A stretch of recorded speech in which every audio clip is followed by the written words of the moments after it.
Hey everyone, welcome back to RoamTips.com. Today we're going to be showing you how to AirDrop files from your Mac to your iPhone. It's super easy, so let's dive right in. First things first, we need to make sure AirDrop is enabled on both your devices.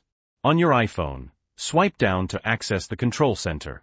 Then press and hold on the top left segment. That's where your Wi-Fi and Bluetooth icons are. You'll see AirDrop at the bottom. Tap on that and make sure it's set to either Contacts Only or Everyone. I usually go with Everyone, just to be safe. Now, let's enable AirDrop on your Mac. Head to the control center on your Mac. It's usually in the top right corner of your screen. Click on the AirDrop icon and make sure it's toggled on. Just like on your iPhone, you want to choose either Contacts Only or Everyone. Alright, AirDrop is all set up.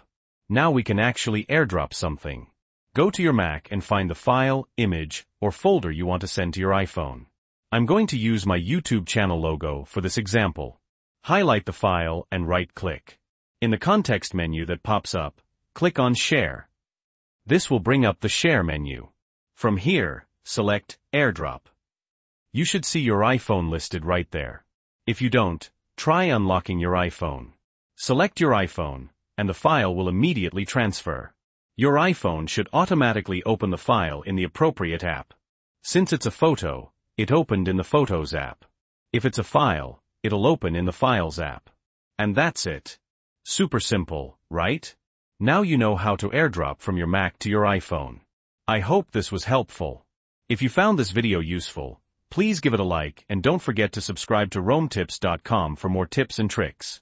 This was based on my own personal experience, so your mileage may vary. And as always, check the description below for helpful links. Thanks for watching.